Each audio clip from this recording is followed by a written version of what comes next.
Hello dear students, welcome in chemistry class. तो आज की क्लास में हम बात करेंगे filling of electrons in different orbitals of the atom.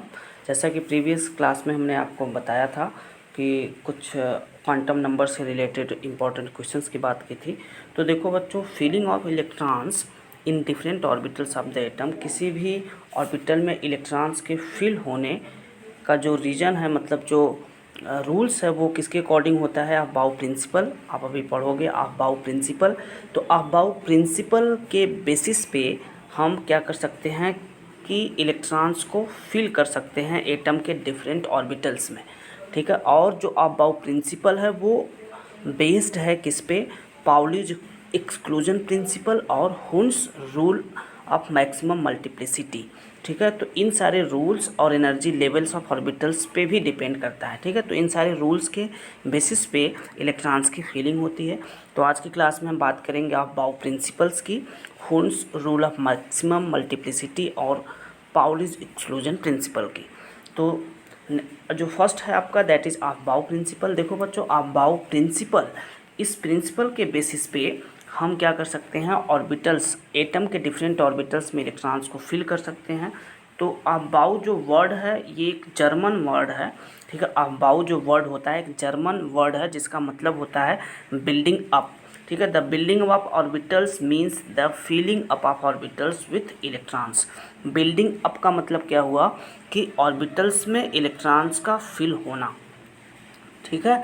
Orbitals में इलेक्ट्रॉन्स का फिल होना। According to this principle electrons first occupy the lowest energy level orbital available to them and enter into higher energy orbitals only after the lower energy orbitals are filled. देखो बच्चों, इसमें क्या बताया गया है about principal में कि सबसे पहले जो इलेक्ट्रॉन्स फिल होगा, सबसे पहले इलेक्ट्रॉन्स की फीलिंग लोवेस्ट एनर्जी लेवल में होगी, मतलब जिसकी एनर्जी काफ़ी कम है, पहले उसमें इलेक्ट्रॉन्स फिल होता है और उसके बाद फिर धीरे धीरे क्या होता है, ये हायर एनर्जी ऑर्बिटल्स में क्या होता है, फिल होने लगता है। मतलब इलेक्ट्रॉन्स की फीलिंग जो होती है ऑर्बिटल्स में वो कैसे होती है? From lower energy to higher energy levels. ठीक है। तो the order in which the orbitals are filled is as follows. अब ये जो सबसेल्स के ऑर्डर हैं ये आपको याद होना चाहिए। पहला है क्या? 1s, 2s, 2p, 3s, 3p, 4s, 3d, 4p, 5s, 4d, 5p, 6s, 4f, 5d, 6p, 7s, 5f, 6d, 7p। ये सारे सबसेल्स हैं। इन्हीं सबसेल्स में क्या होता है? इलेक्ट्रॉन्स की फीलिंग होती है। ठीक है। इन सारे ऑर्बिटल्स में क्या होते हैं? इलेक्ट्रॉन्स की फीलिंग कहाँ से स्टार्ट होती है? 1s से स्टार्ट होती है। ठीक, क्योंकि 1s की एनर्जी बहुत ही कम है। आपने n+l रूल पढ़ा है। ठीक है, क्लेचकोवस्की रूल, उसके बेसिस पे आप डिसाइड कर सकते हो। ठीक है, कि सबसे कम एनर्जी किसकी होती है? 1s की होती है, फिर 2s की, 2p की। मतलब अगर हम देखें तो एनर्जी क्या होती जाएगी? लेफ्ट टू राइट क्या होगी? इन सारे ऑर्बिटल्स की एनर्जी इंक्रीज करती जाएगी। ठीक है। तो इलेक्ट्रॉन्स की फीलिंग भी क्या होगी? इसी वे में होगा। जैसा कि स्क्रीन पे आप देख रहे हो order of feeling of orbitals, ये अबाउ प्रिंसिपल के थ्रू बताया गया है कि जो ऑर्बिटल्स में इलेक्ट्रॉन्स की फीलिंग है वो सबसे पहले आप देखो 1s में हो रहा है। ठीक है, यहाँ देखो 1s में हो रहा है। पहले इलेक्ट्रॉन्स की फीलिंग 1s में होगी, फिर उसके बाद 2s में होगी, 2s के बाद 2p में, फिर 3s में, 3s के बाद 3p, फिर 4s, 4s के बाद 3d में, फिर 4p में, फिर 5s में, 5s के बाद सीधे किस में होगा? 4d में, फिर 5p में, 6s में, 6s के बाद सीधे 4f, 4f के बाद 5d, 5d के बाद 6p, 6p के बाद 7s, और 7s के बाद 5f, और 5f के बाद 6d, 6d के बाद 7p। ठीक है। तो इस तरीके से इलेक्ट्रॉन्स की फीलिंग होती है। सबसे पहले लोवेस्ट एनर्जी लेवल में होता है और उसके बाद वो धीरे धीरे क्या होता है? हायर एनर्जी लेवल में होता है। अब देखो ये जो अबाउ प्रिंसिपल है बच्चों, ये aufbau principle actually Hund's rule और पाउलीज एक्सक्लूजन प्रिंसिपल रूल्स, इन दोनों पे भी डिपेंड करता है। ठीक है। मतलब इलेक्ट्रॉन्स की जो फीलिंग होती है वो किस तरीके से होनी चाहिए और किस तरीके से इलेक्ट्रॉन्स फील होने चाहिए। ठीक है। तो नेक्स्ट जो है rules, that is Pauli exclusion principle. Pauli, देखो पाउली ने क्या बताया था कि according to this principle no two electrons in an atom can have the same set of quantum numbers. इन्होंने क्या बताया कि किसी भी ऑर्बिटल में दो इलेक्ट्रॉन्स अगर प्रेजेंट है, आप जानते हो कि एक ऑर्बिटल में मैक्सिमम दो इलेक्ट्रॉन्स हो सकते हैं और दोनों इलेक्ट्रॉन्स की स्पिन क्या होती है, अपोजिट होती है।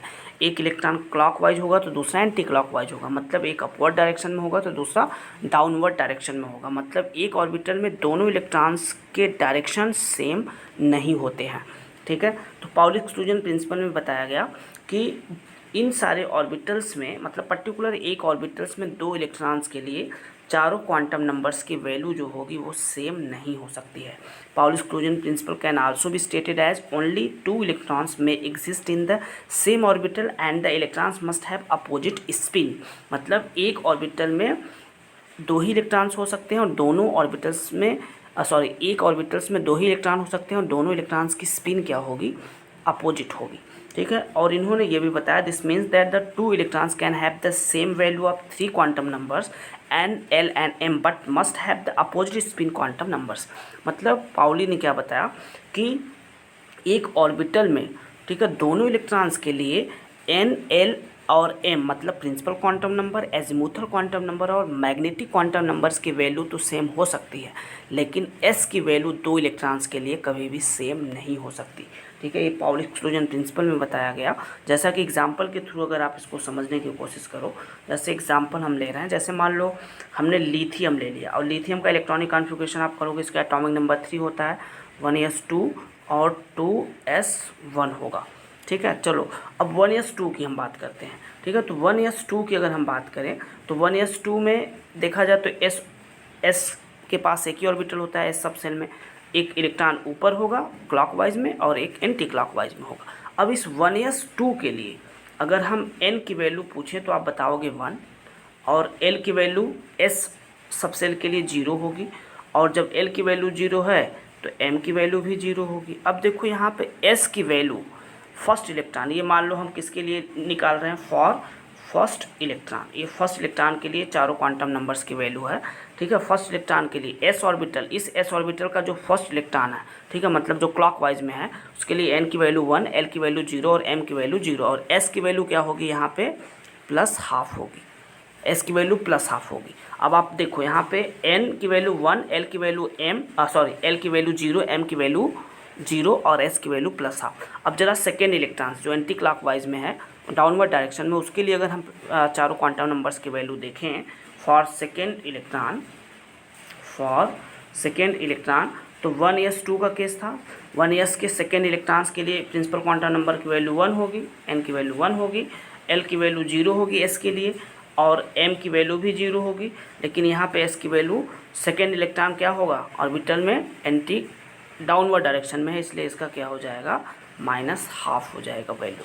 ठीक है, तो आपने क्या देखा, अगर हम दोनों का कंपैरिजन करें, फर्स्ट इलेक्ट्रॉन के चारों क्वांटम नंबर्स की वैल्यू और सेकेंड इलेक्ट्रॉन्स के चारों क्वांटम नंबर्स की वैल्यू को अगर हम कंपेयर करें तो आप देखोगे n की वैल्यू, l की वैल्यू और m की वैल्यू तो सेम है। फर्स्ट इलेक्ट्रॉन के लिए भी n की वैल्यू 1 थी, 0 थी, और l की वैल्यू 0 थी और m की वैल्यू 0 थी। यहाँ पे आप क्या देख रहे हो, सेकेंड इलेक्ट्रॉन के लिए भी n की वैल्यू 1, l की वैल्यू 0 और m की वैल्यू 0 है। ठीक है, लेकिन फर्स्ट इलेक्ट्रॉन के लिए s की वैल्यू प्लस हाफ थी, लेकिन यहाँ सेकेंड इलेक्ट्रॉन के लिए s की वैल्यू क्या है, माइनस हाफ है। तो यही पाउली एक्सक्लूजन प्रिंसिपल में बताया गया कि किसी पर्टिकुलर एक ऑर्बिटल में दोनों इलेक्ट्रॉन्स के लिए चारों क्वांटम नंबर्स की वैल्यू सेम नहीं हो सकती है। अगर n l m की वैल्यू सेम भी हो जाएगी तो s की वैल्यू कभी भी सेम नहीं हो सकती। ठीक है, ऐसा क्यों, क्योंकि एक ऑर्बिटल में दो इलेक्ट्रॉन होते हैं और दोनों इलेक्ट्रॉन्स के स्पिन क्या होने चाहिए, अपोजिट होने चाहिए। ठीक है, this is according to Pauli exclusion principle. Next जो है that is Hund's rule of maximum multiplicity. अब देखो बच्चों, हुन्स रूल में क्या बताया गया कि according to this rule pairing of electrons in the orbitals belonging to the same subshell p d और f does not take place until each orbital belonging to that subcell has got one electron each that it is singly occupied। Hund's rule में क्या बताया गया कि Hund's rule में सबसे पहली चीज़ ये बताई गई कि किसी भी ऑर्बिटल में इलेक्ट्रॉन्स जब फिल होता है, ठीक है, तो पहले क्या होता है, अगर पहले क्लॉकवाइज डायरेक्शन में फिल हो रहा है, ठीक है, तो दूसरा इलेक्ट्रॉन क्या होगा, जब भी इस ऑर्बिटल में आएगा, जब पेयरिंग स्टार्ट होगी तो वो इलेक्ट्रॉन क्या होगा, एंटी क्लॉकवाइज डायरेक्शन में होगा। ये तो एस ऑर्बिटल के लिए बहुत सिंपल सी चीज़ है। लेकिन अगर हम बात करें पी ऑर्बिटल के लिए, ठीक है, पी ऑर्बिटल के लिए, डी ऑर्बिटल के लिए और एफ ऑर्बिटल के लिए, तो पी ऑर्बिटल में आप देखते हो पी सबसेल में 3 ऑर्बिटल होते हैं, डी में 5 होते हैं और एफ में कितने होते हैं, 7 ऑर्बिटल्स होते हैं। ठीक है, कितने होते हैं, 7 ऑर्बिटल्स।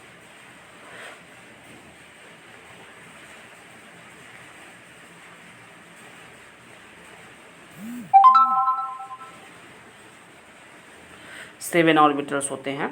ठीक है, तो पी में देखो हुंस ने क्या बताया कि जब भी पी ऑर्बिटल्स में इलेक्ट्रॉन्स की फीलिंग होगी, पी में मैक्सिमम कितने इलेक्ट्रॉन्स होते हैं, 6, और डी में कितने होते हैं, 10, और एफ में कितने होते हैं, 14। अब ज़रा देखो, अब यहाँ पे जब 6 इलेक्ट्रॉन, पी ऑर्बिटल के केस में इन्होंने क्या बताया कि जब इलेक्ट्रॉन्स की फीलिंग होगी तो पहले हर एक ऑर्बिटल में एक एक इलेक्ट्रॉन्स फिल होगा और सभी इलेक्ट्रॉन्स का डायरेक्शन सेम होना चाहिए। जब पहला इलेक्ट्रॉन अपवर्ड डायरेक्शन में है तो यहाँ पे दूसरा और तीसरा भी इलेक्ट्रॉन क्या होना चाहिए, अपवर्ड डायरेक्शन में होना चाहिए। और उसके बाद जब फोर्थ इलेक्ट्रॉन आता है, फोर्थ इलेक्ट्रॉन जब पेयरिंग स्टार्ट होती है, मतलब किससे पेयरिंग स्टार्ट होगी, फोर्थ इलेक्ट्रॉन्स क्या होंगे, पेयर अप करने लगेंगे ऑर्बिटल्स में कंटिन्यूअसली। मतलब पी ऑर्बिटल का जो फोर्थ इलेक्ट्रॉन होता है वो पेयरिंग करता है, और जब पेयरिंग करता है तो उस इलेक्ट्रॉन का डायरेक्शन क्या होता है, अपोजिट हो जाता है। मतलब पहला क्या है, क्लॉकवाइज है, तो ये फोर्थ इलेक्ट्रॉन क्या होगा, एंटी क्लॉकवाइज होगा। यहाँ पे फिर फिफ्थ इलेक्ट्रॉन होगा एंटी क्लॉकवाइज डाउनवर्ड डायरेक्शन में, और फिर यहाँ पे सिक्स्थ इलेक्ट्रॉन भी डाउनवर्ड डायरेक्शन में होगा। मतलब अकॉर्डिंग टू हुंस रूल क्या बताया गया कि पहले सारे ऑर्बिटल्स में एक इलेक्ट्रॉन्स फिल हो जाते हैं, सभी इलेक्ट्रॉन्स के डायरेक्शन सेम होने चाहिए। जैसे कि डी में भी पांचों इलेक्ट्रॉन्स पहले एक ही डायरेक्शन में फिल होते हैं। उसके बाद इसका सिक्स्थ इलेक्ट्रॉन, डी ऑर्बिटल का सिक्स्थ इलेक्ट्रॉन क्या करता है, पेयरिंग स्टार्ट करता है। और जब पेयरिंग स्टार्ट करता है, ठीक है, तो वहाँ पर डायरेक्शन क्या होना चाहिए, उसका अपोजिट होना चाहिए। ठीक है, तो मतलब डी ऑर्बिटल में पेयरिंग सिक्स्थ इलेक्ट्रॉन से स्टार्ट होगी और पी ऑर्बिटल में पेयरिंग फोर्थ इलेक्ट्रॉन से स्टार्ट होगी। और एफ ऑर्बिटल में पेयरिंग कहाँ से स्टार्ट होगी, पहले तो 7 इलेक्ट्रॉन्स फिल हो जाएंगे 7 ऑर्बिटल्स में, एट्थ इलेक्ट्रॉन जो होगा वहाँ से पेयरिंग स्टार्ट होगी। मतलब एट्थ इलेक्ट्रॉन वापस कहाँ आएगा, फर्स्ट ऑर्बिटल में आएगा। ठीक है, मतलब पहले तो एक एक ऑर्बिटल सारे हर एक ऑर्बिटल में एक एक इलेक्ट्रॉन्स फिल हो जा रहा है 7 ऑर्बिटल में। अब जो एट्थ इलेक्ट्रॉन है एफ का, वो फर्स्ट ऑर्बिटल से पेयरिंग स्टार्ट करेगा। ठीक है, मतलब एफ ऑर्बिटल में जो एट्थ इलेक्ट्रॉन है वो क्या करेगा, पेयर अप करने लगेगा। ठीक है, देखो बच्चों, हुंस रूल में अगर हम बात करें तो हुंस रूल में कभी कभी 1 नंबर का क्वेश्चन पूछा जाता है। ठीक है, तो 1 नंबर की क्वेश्चन में पूछता है कि what is D generate orbital. तो डी जनरेट ऑर्बिटल्स क्या होता है, 1 नंबर का क्वेश्चन पूछता है what is D generate orbitals. तो आप इसको नोट कर लो। डी जनरेट ऑर्बिटल्स में क्या होता है, जनरली ऐसे ऑर्बिटल्स जिनकी एनर्जी क्या होती है, इक्वल होती है।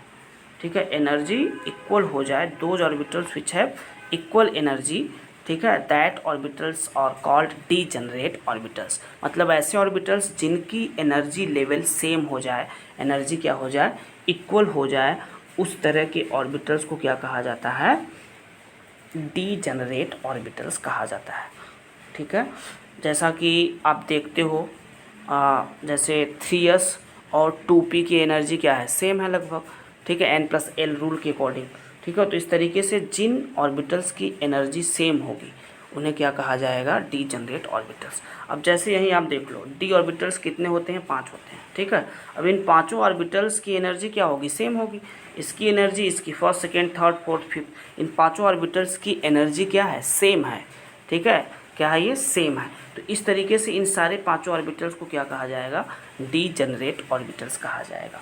ठीक है, तो नेक्स्ट जो टॉपिक है आपका, that is extra stability of half filled and completely field सब सेल्स।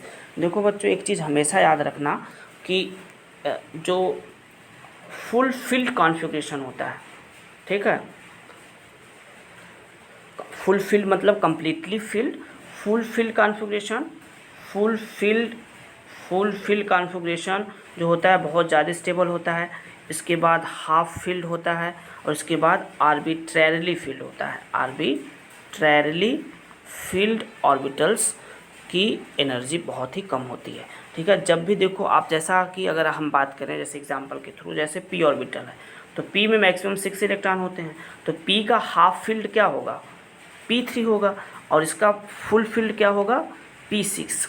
ठीक है, मतलब p में मैक्सिमम 6 इलेक्ट्रॉन होते हैं। जब p में सभी 6 इलेक्ट्रॉन फिल होंगे तो उसे कम्प्लीटली फिल्ड कहा जाएगा। इसका जस्ट हाफ क्या होगा, p3 is the half field, और p1 हो गया या फिर p2 हो गया, ठीक है, या फिर p4 या p5, ये सभी क्या हैं, आपके ऑर्बिट्रली फील्ड हैं। तो इन सभी में सबसे ज़्यादा स्टेबल क्या होता है, कम्प्लीटली फील्ड ऑर्बिटल्स की एनर्जी सबसे ज़्यादा होती है, उसके बाद p3 की, और सबसे कम p2 की। ठीक है, तो इसमें ये बताया गया है कि हाफ फील्ड और कम्प्लीटली फील्ड सबसेल्स की जो ऑर्बिटल्स होते हैं, उनकी सबसेल्स जो होते हैं उनकी वो क्या होते हैं, ज़्यादा स्टेबल होते हैं। क्या होते हैं, ज़्यादा स्टेबल होते हैं। उनके ज़्यादा स्टेबिलिटी का रीज़न क्या है, उसको आपको पढ़ना है। तो यहाँ पे ये स्टेबिलिटी का ऑर्डर है, एनर्जी का ऑर्डर नहीं है। इसको आप स्टेबिलिटी का ऑर्डर लिख लेंगे, this is the order of stability.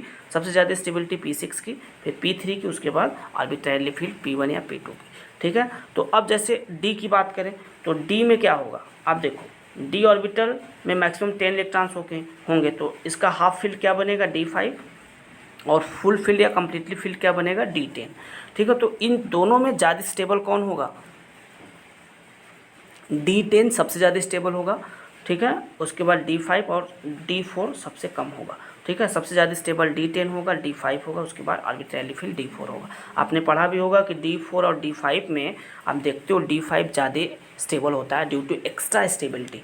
तो एक्चुअली एक्स्ट्रा स्टेबिलिटी जो हाफ फील्ड और फुल फील्ड कॉन्फ़िगरेशन है ऑर्बिटल्स का, वो क्यों है, क्या उसका रीज़न है, ये इसके दो रीज़न सबसे इम्पॉर्टेंट हैं। ठीक है, इसके सबसे इम्पॉर्टेंट दो रीज़न है। मतलब किसी भी ऑर्बिटल में अगर हाफ फील्ड है या फिर फुल फील्ड है तो वो क्या होते हैं, एक्स्ट्रा स्टेबिलिटी उन्हें माना जाता है कि वो क्या है, एक्स्ट्रा स्टेबिलिटी अचीव कर रहे हैं। तो ये एक्स्ट्रा स्टेबिलिटी किसकी वजह से होती है, एक्चुअली पहला रीज़न है आपका सिमेट्रिकल डिस्ट्रीब्यूशन। पहला रीज़न आप बताएंगे symmetrical distribution of electrons, due two symmetrical distribution of electrons.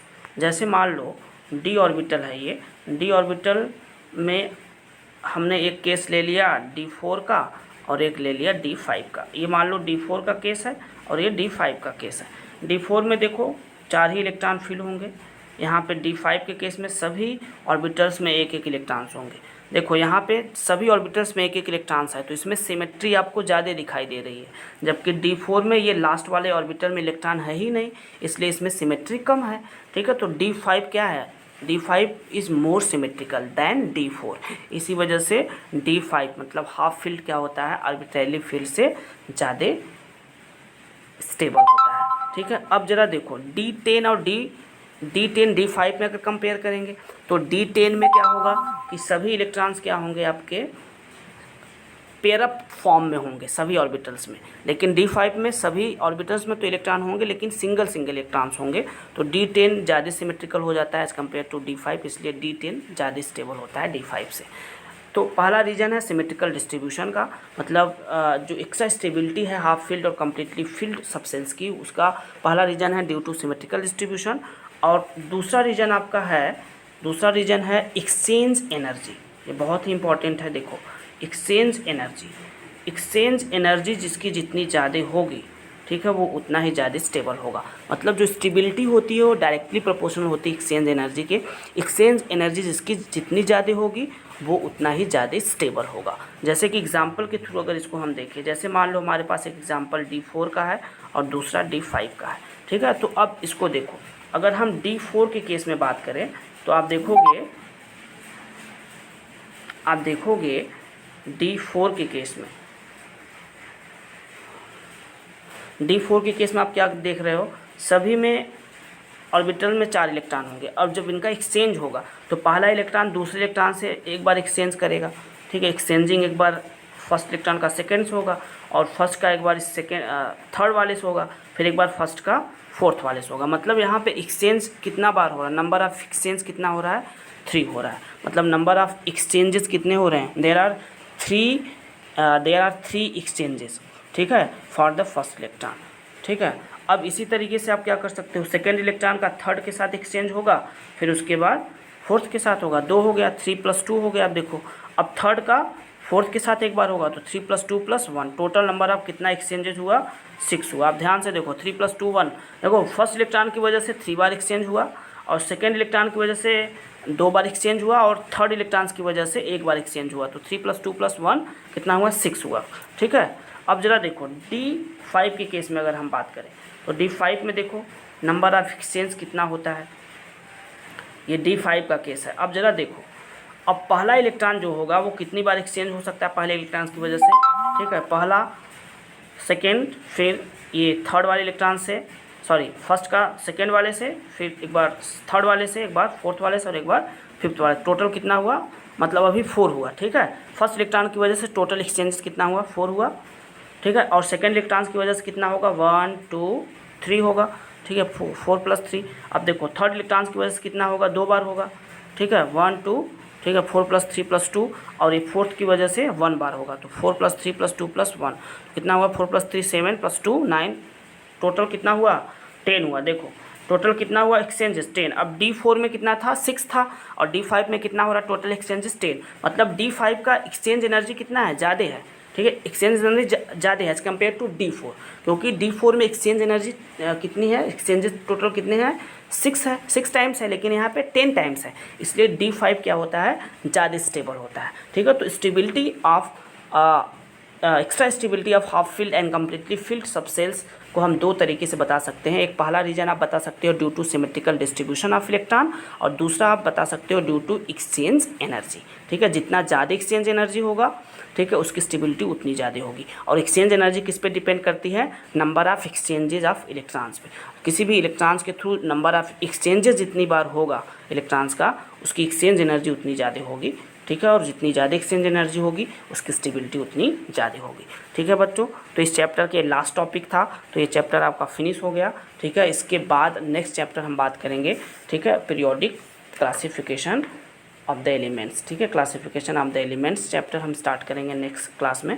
Okay बच्चों, thank you, have a good day.